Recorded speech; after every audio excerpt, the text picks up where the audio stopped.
Hey, Hi there. How are you doing? we're live. Hello. I'm not sure we're live on Twitch yet, but No, I think they're finishing up their show, so okay. let's see when Twitch allow us to get in there. But we are live in YouTube. Yeah. Well, good to see Hello, you, Marcia. people. Nice to see you, James. So I'm in this side of the team now. Absolutely. Welcome. So Yeah. So what are we discussing today? what we are discussing today, I don't know. Do you know what we are discussing today? I was brought in here last moment, but I think quite a big launch that happened. Yeah. Something I don't kind of know. big happened. Yeah. Like the 10 gigas big. Yeah. Got kind of big. Yeah. Is that a Yeah. good measurement of big? Yeah. So Big. Yeah. So last week we announced in Lambda the larger ephemeral storage size. So forever it's been 512 megabytes, and now we've changed it. So today we're going to be talking about all of the ins and outs and things you can do using that new feature. yeah, we are doing that and also showing a little demo and answering all your questions. And this is a live show, so keep us entertained. We need to speak for 1 hour. Yes. Give us lots of questions. Yes. So I have to fix something here. So keep on talking. Yeah. No worries. Well, for anyone who doesn't know me, my name is James Beswick, and I'm a developer advocate in the AWS Serverless team. And so Marcia recently joined my team. And so we've got Marcia, Ben, Eric, Julian, and Talia, who can help you with all sorts of different issues and questions you have about using serverless on AWS. But our job is really to help you get the most out of AWS services to help you solve your problems and build awesome software. Yeah, and I still cannot figure out what is going on with Twitch. But yeah, I'm Marcia. I joined the team a month ago, but I've been doing AWS serverless content since almost Lambda launched. So I hope if you're here, you have watched at least some of my videos and read some of my blog posts. So yeah, if not, go for it. I think everyone on the planet has seen at least one of Marcia's videos, surely. I don't think everybody in the planet. I don't have 7 billion views yet. But some millions I do have, so. That's very impressive. Yeah, it's quite shocking when you see your analytics. It's like, oh man, that's a lot of people. It really is. But yeah, so that's what we are going to talk today. And I don't think we are streaming in Twitch today because there is some red thingy going on there. And the person in there is going live, continue. So I think somebody luckily shared the YouTube link to the people that are in the Twitch stream. So they should jump in here and they can come. Yeah. Well, maybe a smaller crowd today, but we still love all of you. So, there's fewer people. Come and ask us whatever you like, and we'll answer those questions. I see something happening on Twitch, but I'm not. Yeah, now I think they are finishing, but still, let's see. Let's wait a minute or so. So what is going on besides the launches? I think summits. If you're somewhere in Europe and in the US, there is a lot of summits. So most of us will be jumping around there. So you can come and say hi. Yeah, and if you've not been to an AWS Summit before, this is like a mini reInvent. We're in Twitch. Hey, we're there. Yes, you can continue talking about the summits now. Sorry. If you've not been to a summit before, definitely sign up for one in your nearest city because they're free. And they're like mini reInvents, and you get keynotes, sessions, workshops.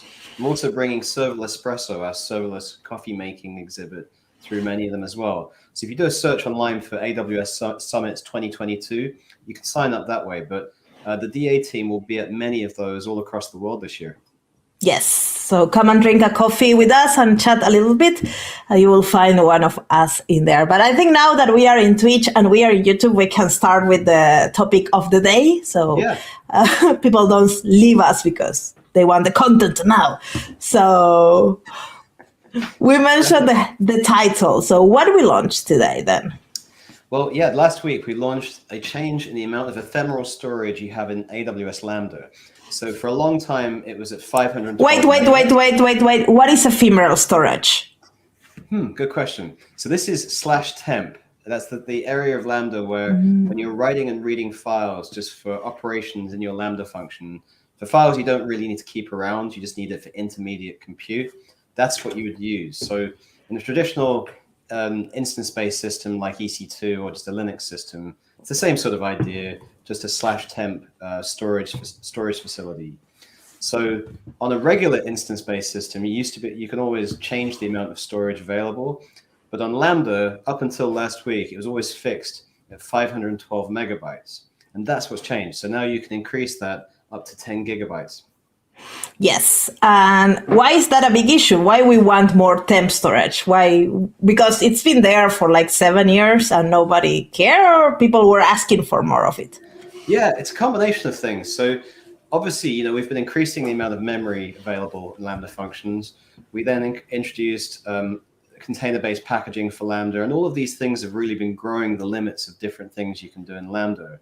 And that means that typically the amount of intermediate compute you need has also grown. So having the ability to scale that up to 10 gigabytes means you can do more types of things. So there's lots of different use cases, and we'll be chatting about some of those in a few minutes. Yeah, I think we should start saying some of what are those cool things. I think one of those use cases that has become quite popular in Lambda lately has been machine learning.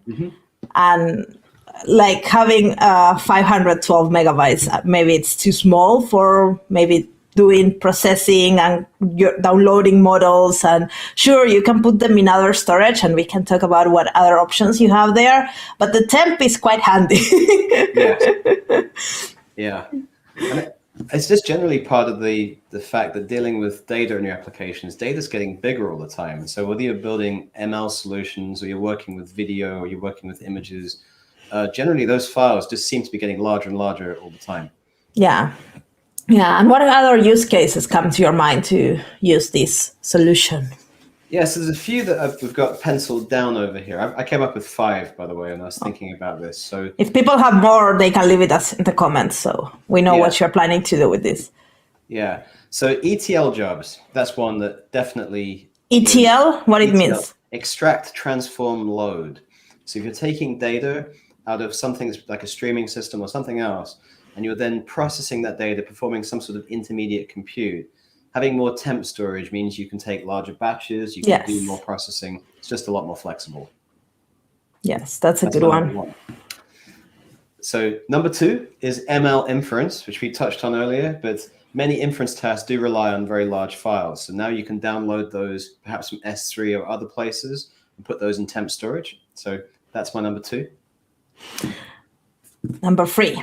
Number 3, generally just data processing. So this is good for when you're downloading objects from S3 and doing something to that data and then saving the output somewhere else.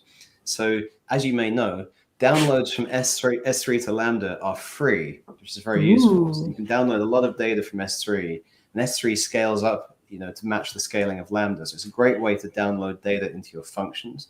And so for any sort of large format data processing jobs, that's a really good option. You could download CSV files or massive or movies or something else from S3 for that kind of processing. That's my number 3. Good. And we have a question, so maybe we can stop here and then continue with number 4 in a second. But Zach, and don't ask me, I'm not Eric here that I can pronounce everybody's name. So I put the question in the screen. How do you handle temporal or ephemeral storage when the Lambda is frozen for a while and the storage gets allocated?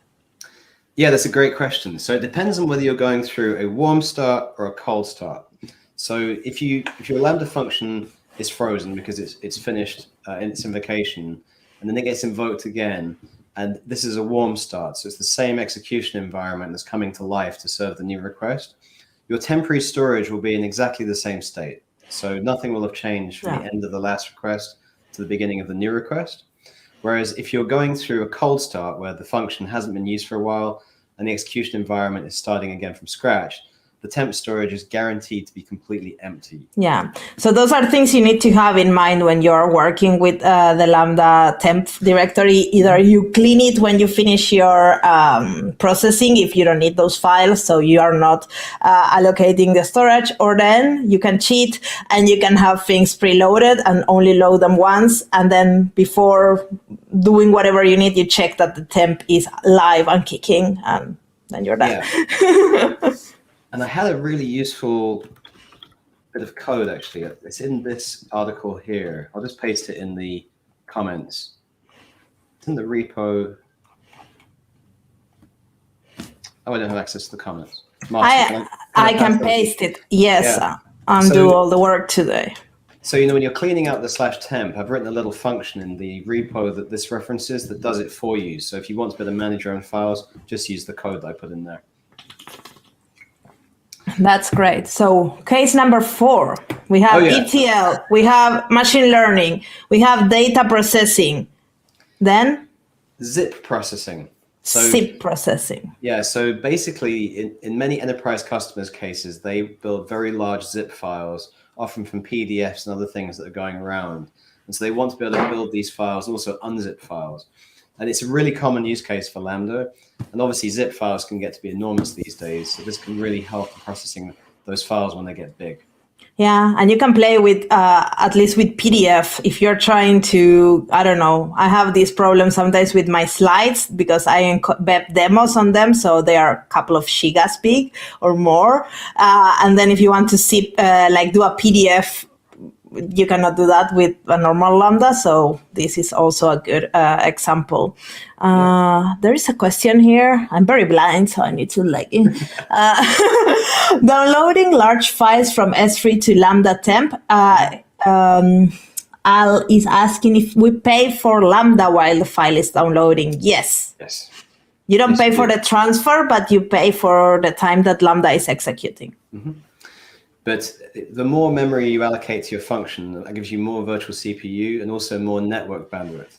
So you can use the Alex Castelboni's power tools to figure out the right combination of memory to get that cost down to the lowest optimum. But as soon as your Lambda function starts, whatever it's doing in that function, the clock is running and you are paying for the function. Yeah, but we are billing you per millisecond, so it should not be that bad. And what is the 5th one? The 5th one is graphics processing. So This is a really common use case we find with customers in gaming companies and in media companies.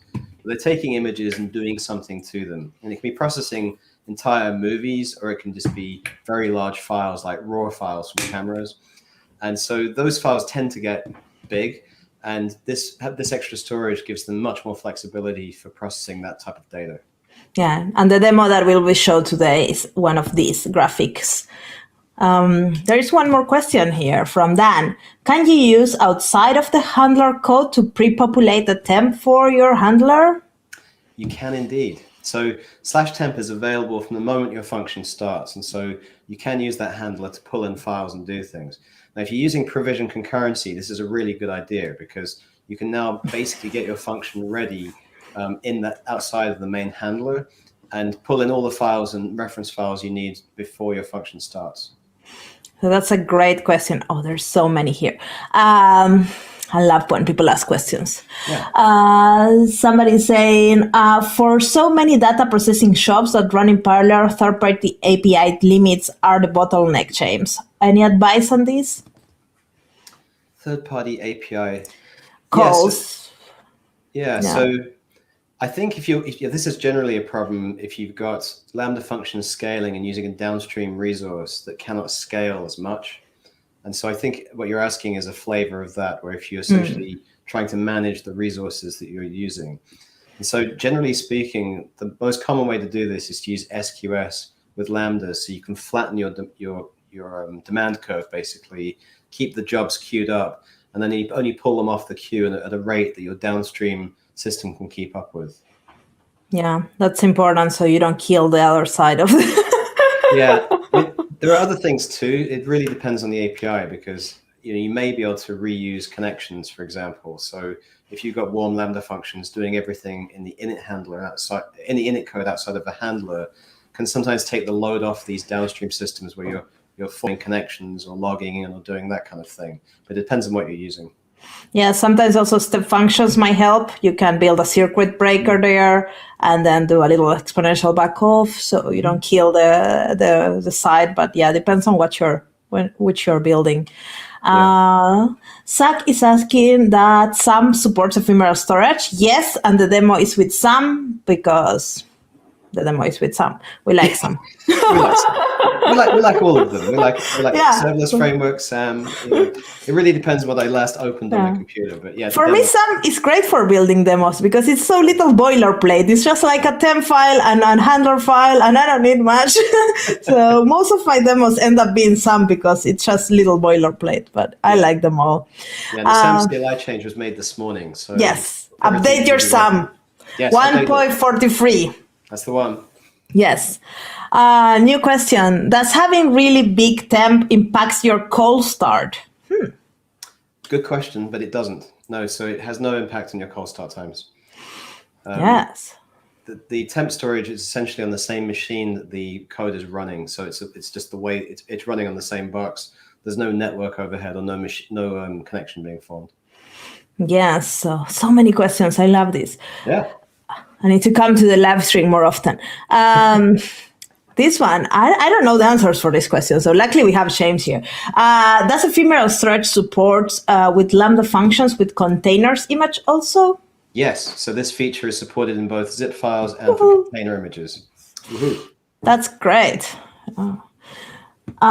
Is there a way to apply throttling on Lambdas as using reserved concurrency occupies a portion of the account quota? That's nothing to do with temporary storage, but good question. But it's a good question, so we are taking it. I think really it's those two methods we talked about a few minutes ago. The idea if you put SQS in front of a Lambda function and then pull jobs off in terms of the batch size, that's the easiest way to control something when you've got something coming in on the queue. Or you can use the step functions approach. But generally speaking, there's nothing automatic because Lambda will try to do the work and scale up as quickly as possible. And so if you want to apply that, you want to use one of those strategies if you don't want to use reserved concurrency. Yeah. So now the other things are people asking each other. So that's great. Yeah. So I would like to chat a little bit because we talk about the temp, but there's other ways of storing things. So maybe we can do a summary of what is a good use case to adding different types of storage to a function, because temp is not the only way that you can store things. Yes, there's multiple different ways to approach data in Lambda. Yeah. Just off the top of my head, you've got S3.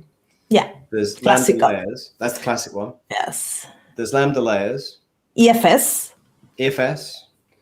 And /temp. So those are the sort of broad types if you exclude databases.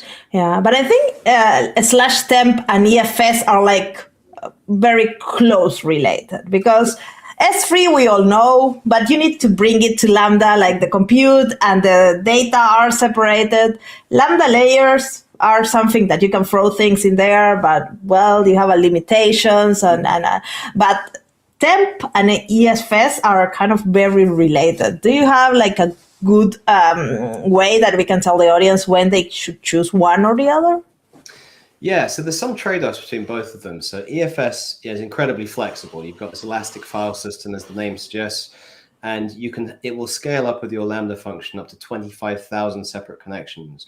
And so when you need to read and write data to a file system that you want to persist, EFS is the right choice.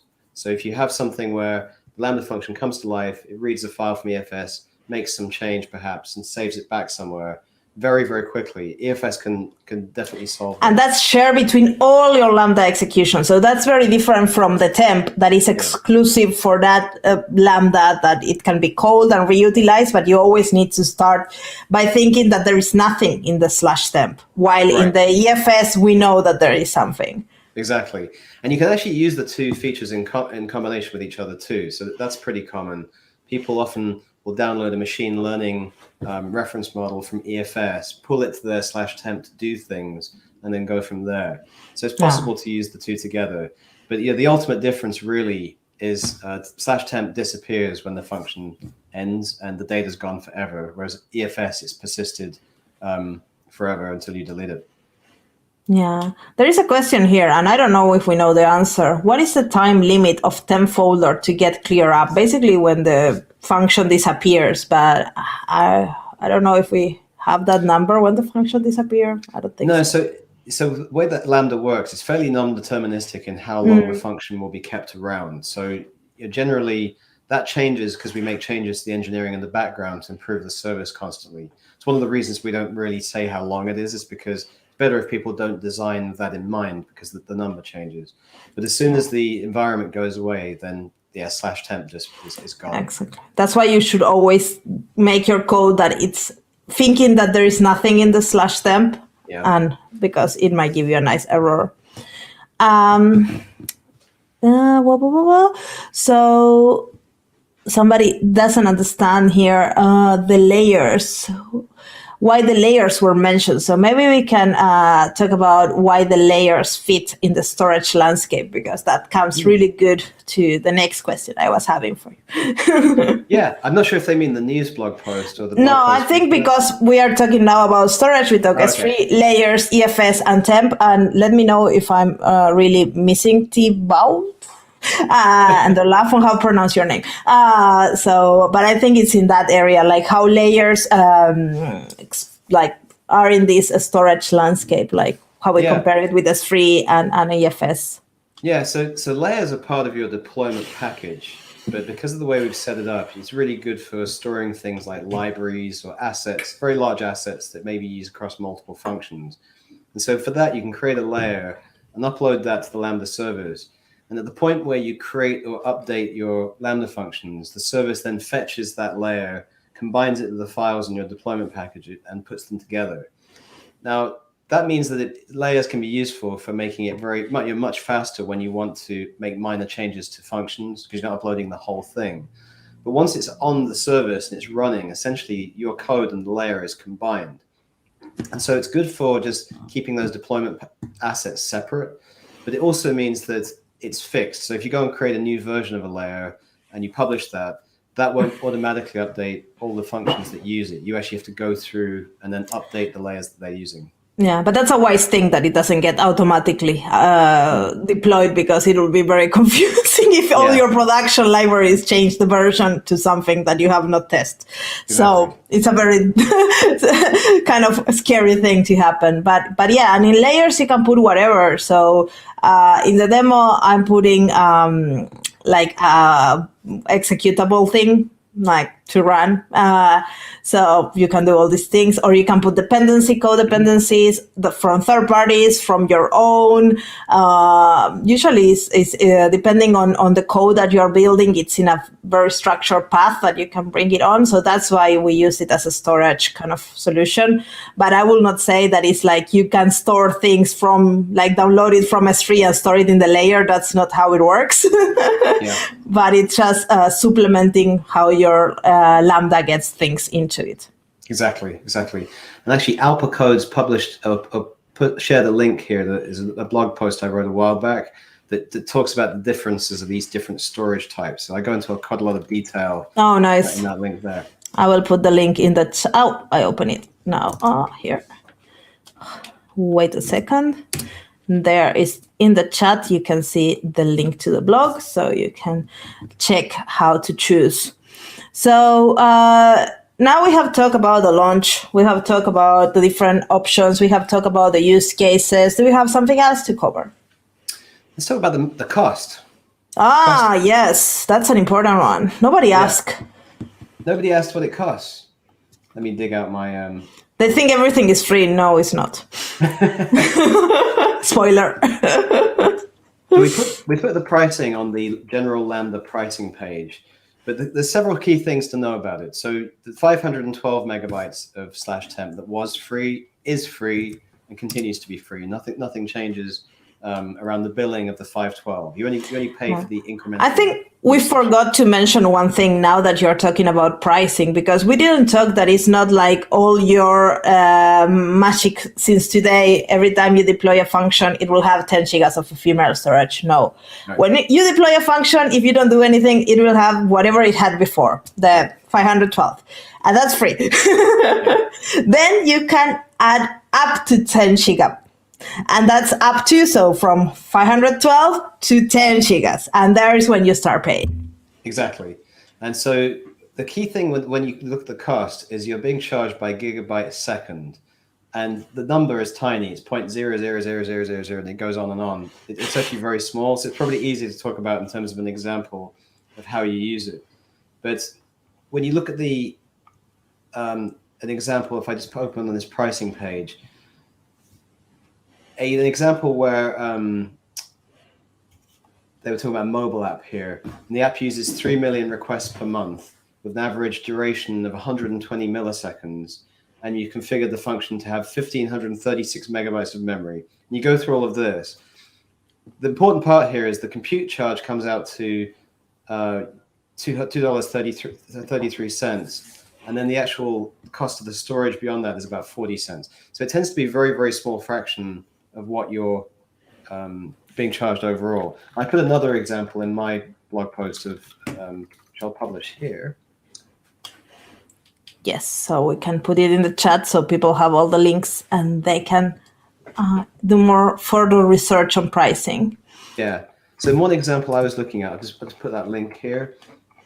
I was taking an example where the application had 500,000 invocations, ran for 10 seconds per invocation, using maximum ephemeral storage up to 10 gigabytes. And I worked out that would cost 63 cents. So as a percentage of the overall compute cost, it's really very low. Yeah, so it's good to know that you need to pay, but also don't be afraid. Yeah.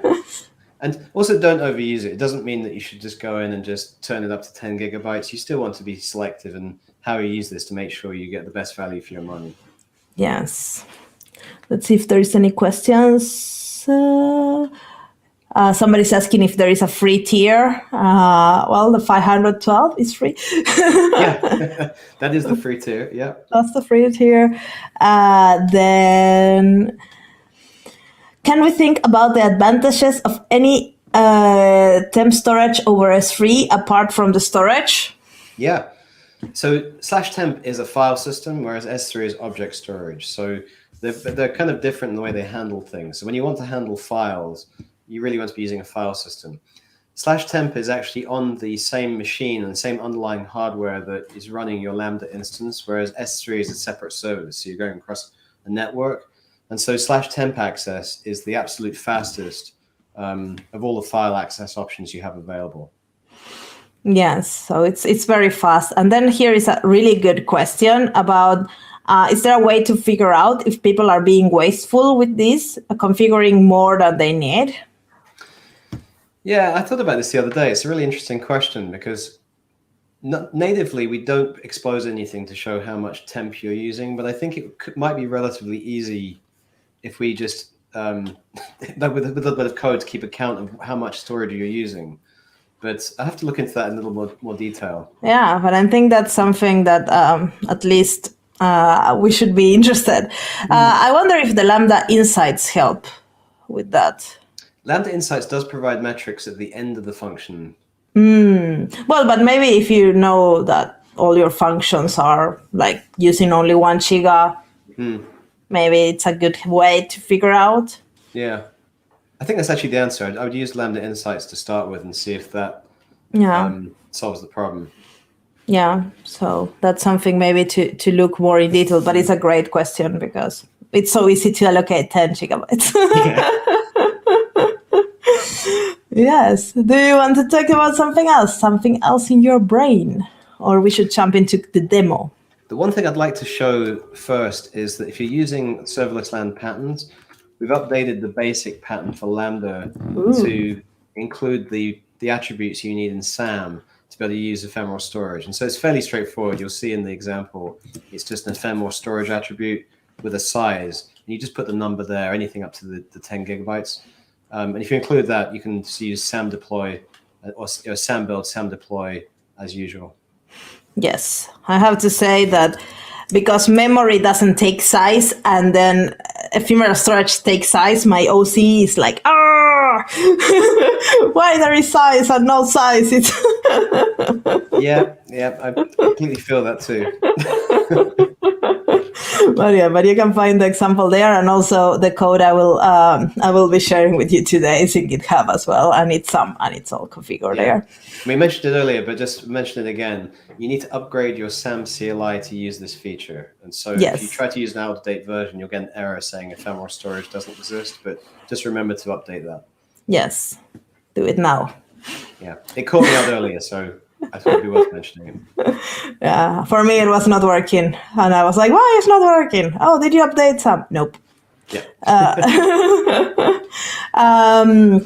So should I show the demo or something? Yes. Yeah, let's do the demo. That sounds great. Yeah, let's see. This is something I steal from you today, so it was very good that you invite me to this thing, so I can show how I steal code.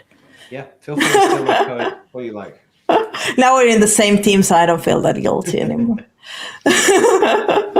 So basically what this thing is doing, I modified Shame's code, so it's not that stealing, it's just inspiration.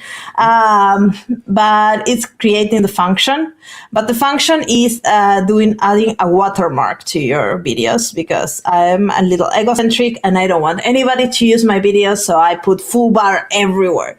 So basically it will be adding this lovely watermark to all my videos that I upload here. So for that, we are using this new feature.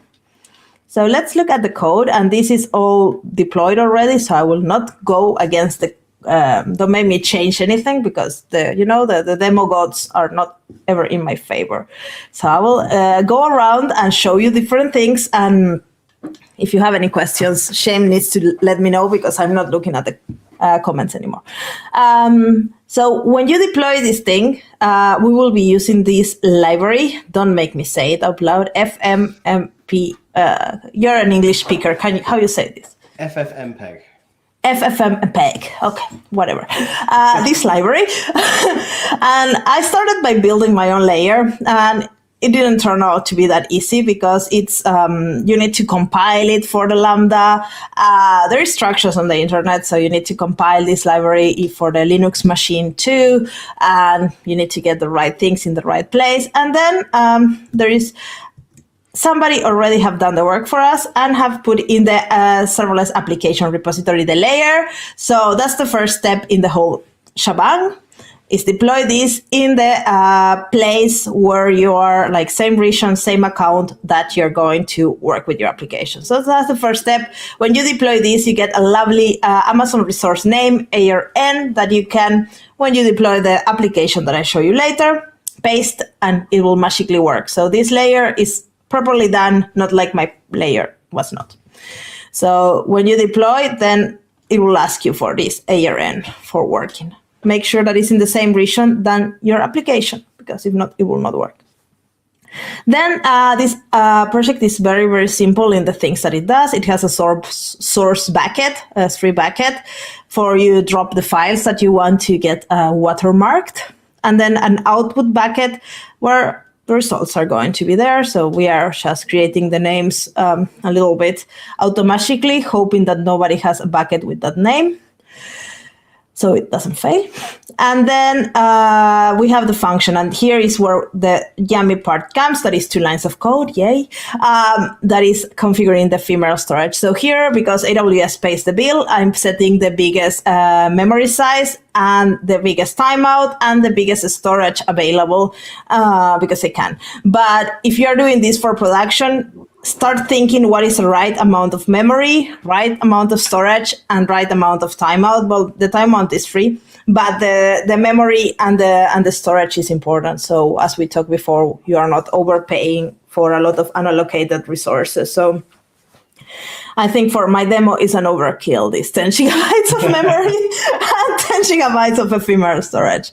So yeah. So have that in mind, and we can talk a little bit about how, when we get to the code, how the temporary storage works, because I think also there is some considerations there. Yeah. And then, well, I'm using the layer and I'm giving access to read and write the bucket. And let me know if there is any questions, because I'm not looking. Yeah. You're good. I'm watching the questions. Good. And then finally, whenever we upload a thing that is MP4 to this bucket, then boom, this Lambda gets triggered. It does its magic, and then it produces a nice video with a lovely watermark. So this is the code, and it's somewhere in the internet. I will share the link after. And then basically here is our magic code. This doesn't do much. The handler is just going through all the records and watermarking the video. So let's look at the shebang. This is Shame's baby that I just copy paste. So the first thing we do is configure S3 to get the object. And then here is the layer magic, where we are fetching this library from the layer. So that's, if you're using Node, you will always see that there is this kind of packet. If you're using Python or something else, you will have different path, and you can find what is the right path for the language in the layer documentation is there. And this is a temporary file location that is there. And then here is my watermark file that you should upload before starting this, so it doesn't fail, but you can put whatever you want. I just put the watermark.png, upload it to the bucket, so it's ready. And here is where the interesting part comes, because basically we are getting the file from S3, and then we are saving it to temporary storage. So here you might think, okay, so now I can have a 10 gigabyte video. Can we, James? Yep.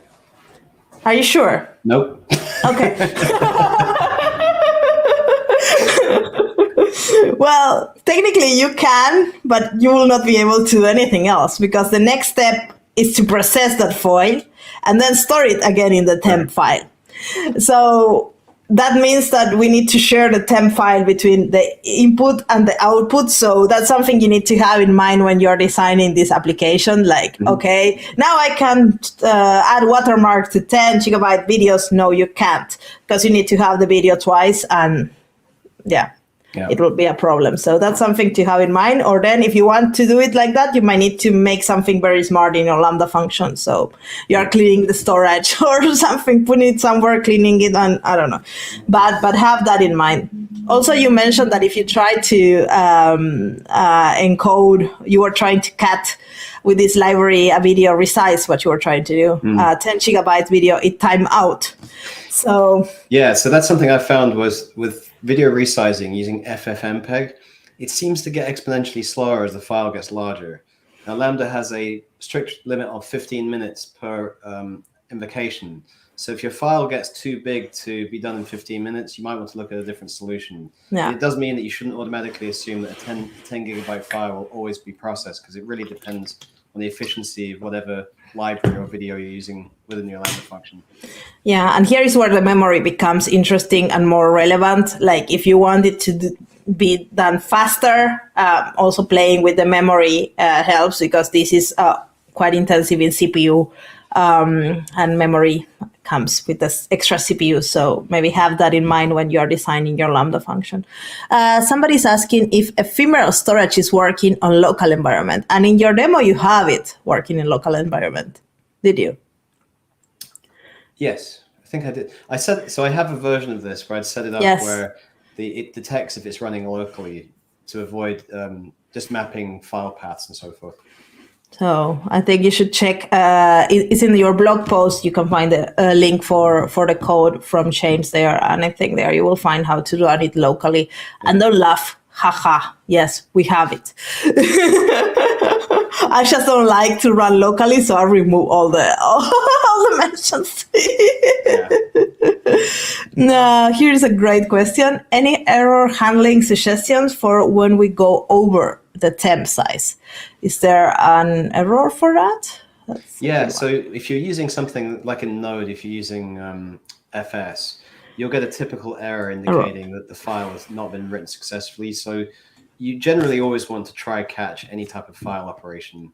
But I wouldn't say there's anything particularly special about using /temp over any other file directory, but always assume it can fail. Yeah, because this is demo code, there is no failure handling, right. but yeah, you should add.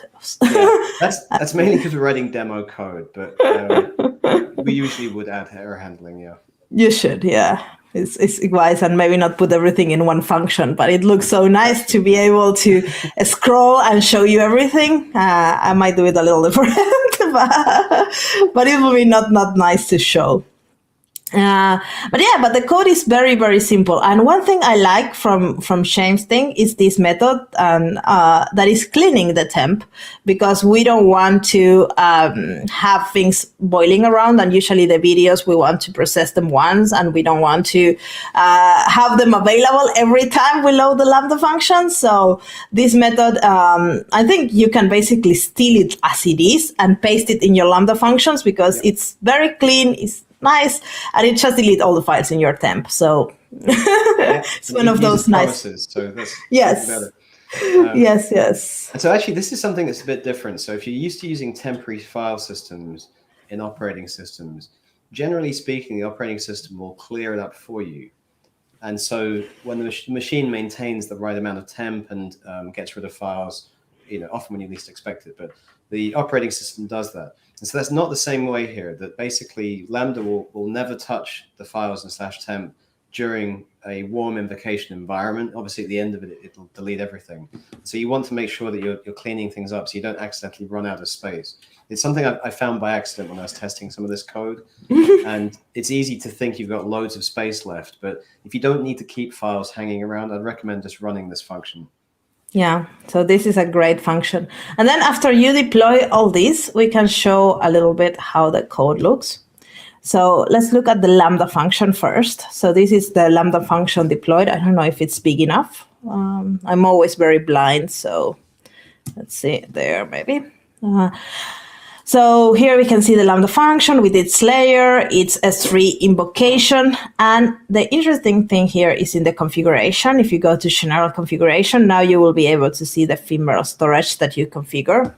So that's something that you can check after deploying that everything went well, that you have the ephemeral storage here. Something else from the configuration that you would like to show? I think it's just that if you hit the edit button, you can see the way they set this up. It's very similar to the memory. You're just adding the number. Yeah. Just remember that it cannot be less than 512. It's always going to be a minimum of 512. Yeah. So it's complaining. Yeah. So, but don't do it like that. If you're using infrastructure as code, keep on infrastructure as code. Don't change it from there. And then we have the source bucket, and here I'm already uploaded a video. So this is a demo code, and here is my watermark. And because I don't want to re-upload this, I will just rename the object, and this will trigger the whole shebang for me without uploading the object again to S3. It's not a big object, but I'm lazy. So by just renaming the file, it will start the processing. So we can go to the code and see the logs. So I like to use this plugin, Serverless Console. So if you don't know about it, it's a great extension from Visual Studio Code that makes me stay in the IDE forever. So I don't need to navigate. So here we can see that the Lambda started executing. This is the S3 event that triggered the Lambda function. And then we can start seeing all the messages that we have put in the nice method, saving to the temp file, saving to the watermark, adding the watermark. And here you will see that it stops for a while, depending on the size of your file and the amount of memory you provision. And then you need to wait for it and retry again to get all the logs. And then you can see that everything has been put in the output bucket, and happy, joy. And then we clean, and things are good. So we can go back to the output bucket and see if there's something. Yeah. Great. This works. That's the only way that a demo of me can work, if I just pre-deploy everything. Now you can see that it works with the lovely foobar everywhere. Great. Yeah. What was the name of the plugin you used in Visual Studio Code? Serverless Console. So I have a whole video on my favorite plugins because I'm very addicted to social media. So I try to avoid leaving the IDE. So I do everything from here. Yep. And I have many plugins that I use a lot. And Serverless Console is amazing extension. It shows you the logs, and it also shows you Dynamo tables if you have some, so you can see them and edit them and play with them. So I can share the link to that video where I share my favorite extensions for people that are extremely addicted to social media like me and cannot leave their IDE because if not, they're in Twitter. So totally recommended it. So we have a question here. So what are the best practices with ephemeral storage? That's a good one. I think I have not used it that much, so maybe I have to come up with some good practices on the fly. I think first being mindful on how much you allocate. It's a good thing always when you have to allocate resources. I think it's it's something when we are in the serverless world we forget, but now sometimes a little bit of the non-serverlessy things like allocating storage becomes available for us. So I think it's important to be mindful on how much we allocate. But also in the same hand, be understanding what your function is doing, so you can understand how the combination of storage and memory work together. So, for example, if you need to process and timeout as well, process something, you might need more memory, so it goes faster. So then the storage might become cheaper because then it's less time executing. So there's so many variables but I think it's very important to understand what the code is doing. So not just throw something there. Yeah, I think that my preference with Lambda generally is always to run things to be completely stateless. So the Lambda function starts, it comes to life, it does its thing, and it goes away with no knowledge of ever being run before, because I think generally that leads to cleaner debugging, makes it easier to scale applications. When you optimize down the road where you want to prepare objects for future invocations, that's fine, but just be aware of when you're making those decisions in case anything doesn't work out the way you think it should. Because when you take the stateless approach, generally then you're cleaning up after yourself with everything you're doing and making sure everything is reset for each initialization. And I found in serverless development, it just tends to be a lot easier. Yeah, and sometimes people think, oh, because everything is preloaded, I just assume everything is preloaded. But no. Think that nothing is there. Yeah, that's a good one. And what else? I'm thinking, this is too new.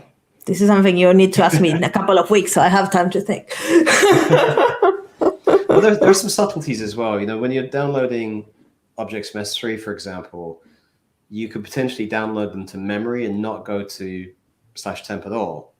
And that's true of other libraries too. So there's that trade-off of, do you even want to take the extra step of writing it to disk somewhere? It may not be necessary. Yeah. Definitely make things a bit faster, but it's more confusing to deal with memory sometimes. So it really depends.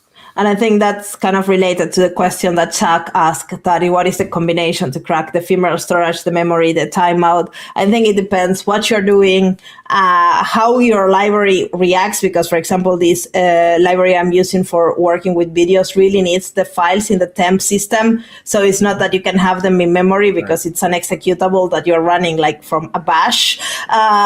So it's something that it really needs to have that file in file system. So I don't have a way to go around by storing it in memory.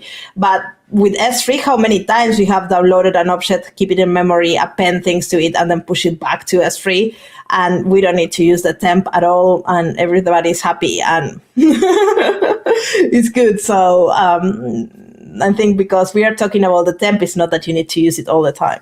Yeah.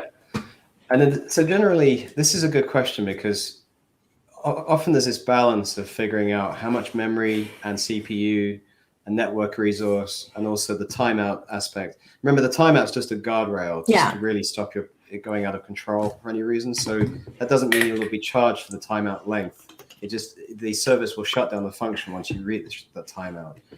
But generally, a lot of this comes down to testing. And so when you but the timeout is a little bit tricky if you're doing a synchronous connection. So if you're connecting with API gateway, then a 15-minute timeout will not help you for anything. Right.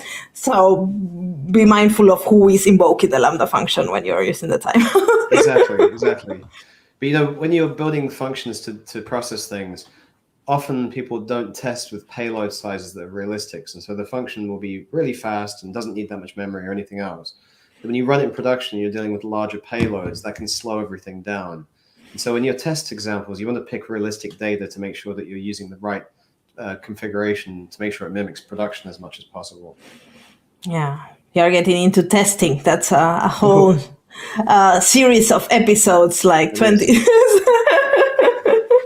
But yeah, test with realistic data. I think that's a good one. Somebody is saying here something interesting. I'm already start using this ephemeral storage for genomic data processing, and it worked great. Wow, that's amazing use case. So now you have 6 use case, James. Yeah, that's going to be number 6 then. I'll have to ask Grant exactly how that works. I don't understand anything about that, but that sounds. And good. It sounds so smart. Like when I'm doing gene sequencing at the weekend. Then the tech guy asked about any blog posts on loading jars from EFS, and I do have a post. I'll just paste it here. You have posts for everything. That's awesome. I will share it. I've posted the wrong link actually. Let me try that again. Is it the post? It's the wrong EFS. One, oh, so wait a second. We are loading. There we go. That's the right one. And so in this post, I go through how you can use EFS in a reasonable amount of detail. And I show how you can use it with EFS, with Cloud9 and EC2, as well as Lambda. And so using that, you can load anything you want into your Lambda function. Yes. Just remember, when you're using EFS, your Lambda function must have access to your VPC. So that's something that doesn't run the same way as when you're just using temporary storage. I think we forgot then that when we were talking about the difference between EFS and temporary storage. VPCs. Yep, VPC access is a must for EFS. So yes, that's something to factor in. Yes, so that's have in mind when you are working with EFS. I forgot. It's been so long that I have not worked with that. So that's a good point, and that's a very interesting differentiator, because if you don't need a VPC, don't add it. More things to maintain. Less complexity is good, isn't it? Yeah. But yeah, I'm happy for this launch. So I hope everybody's building cool, interesting things. I promised to give the repo, so sorry about that. I need to share it, but you can find it in some also of the blog post that James, the one that you wrote about the launch. There is the link as well for similar code, and also in this GitHub repo as well is the thing I just show you. I'll post one link I just wanted to share in the chat. So if you're using Cloud9 and you need to upgrade SAM, I found a really useful gist online that does this for you. So you simply copy that into your terminal, and it'll do the upgrade for you, because Cloud9 by default isn't running 1.43. That's a good one. I have not used Cloud9 in ages, so this is a good thing to have in your notepad. A link to this gist, so whenever SAM updates, that it updates quite often, run that. Somebody's asking, can you use EFS to store and load packages if they don't fit in the layers? Yes, this is a really good use case. So there's a couple of interesting parts here. So if you've got libraries that are too big for layers, then EFS is a good choice, because you can also, your code can mount the EFS using file system access. But also, if you have libraries that change frequently and you want to make sure the Lambda function always uses the latest version of a library, that's another use case. You can have Lambda use EFS to load the code. And that way, each time it starts from a cold start, it's going to have the latest version of the library that you've written on EFS. Yeah, and that's great, but it's also dangerous. So make sure that you test your functions before pushing a new version to the EFS, because we have some customers doing it in cases where they've got corporate libraries that they require every function run. and they want to make sure that every function is running the latest. But yeah, by default, I wouldn't choose that as being my preferred way of rolling out changes. Yeah, but it's a very fast way, so without the need to redeploy everything. But if you're in the VPC and you need that use case, you know that you can do it. I want if there's any more questions. We have a few minutes. I lost that. So here. So there was actually a change made about 18 months ago, I believe, in the way that Lambda works within VPCs and the way ENIs are attached to the service. And so there used to be a very long cold start with Lambda functions associated with VPCs, and today it's hardly anything. So it doesn't make a huge difference from that point of view. It's more that managing Lambda within VPCs, you lose internet access within the Lambda function. And so if that's important to you, that means you have to set up a NAT gateway to be able to get internet access, or using VPC endpoints, depending on what service you're connecting to. And so generally speaking, it's Lambda always runs in a VPC. It runs in the AWS VPC when you don't specify one. So it doesn't make Lambda more secure by giving access to your VPC, but there are those trade-offs to keep in mind. Yeah, somebody put here insert rant about NAT gateway, and I totally agree there. But yeah, so Lambdas in VPCs are great if you need them to call, like, I don't know, some EC2 or some Aurora, and they don't need to connect with anything else, but they add so much complexity if you don't need them. So keep them clean. Keep it that way. Yeah. Do you have more questions, people? 4 minutes. But they were very active today. I don't know if this is normal, but I love that people have questions because live streams, they're all meant for interacting with you guys. So yeah, absolutely. And I'm happy that James is here so he can answer all the hard questions. I can just be here and click on the links. It's an exciting feature. We've been in the DA team. We've been playing with it for about 3 months, and so. Oh, okay. I saw it for the first time. I knew about it, but I tried like today for the first time. Yeah. I need to get access earlier to things. It's one of those things like being able to change memory. Once you have the feature, you suddenly start using it for all sorts of things. And so I've not been able to publish any new code using it until this feature went live. But having used it for a while, I really like it. I think it's something that makes Lambda much more useful for a broader range of use cases. Yeah, I think so. We mentioned these 5 use cases plus genomic processing. Was it that? Yeah, so we're almost on the time. So somebody's asking about shareable test events on CloudFormation. Did you hear something about this? Yes, I believe you can now share test events in the Lambda console. That was announced, I think, last week, where you can share test events in the Lambda console between different users. Yes. And functions and things. See if I can find anything about that quickly. Yes, I've got a link here. Good. I can paste it in the chat. Maybe that's what Sahil is looking for. I hope it's that, because I don't know. Yeah. I'll confess, I haven't used this feature yet. So no, me neither. I need a team first.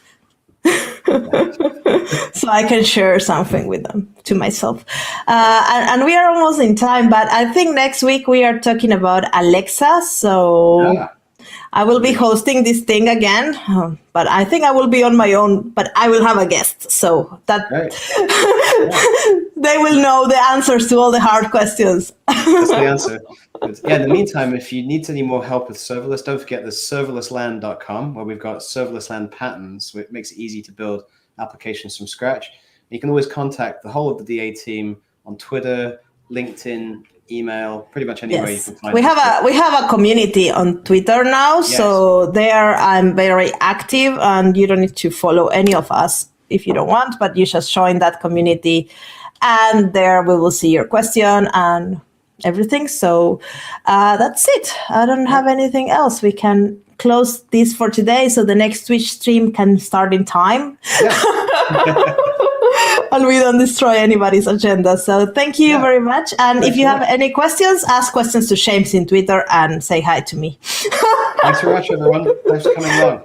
Thank you. Bye.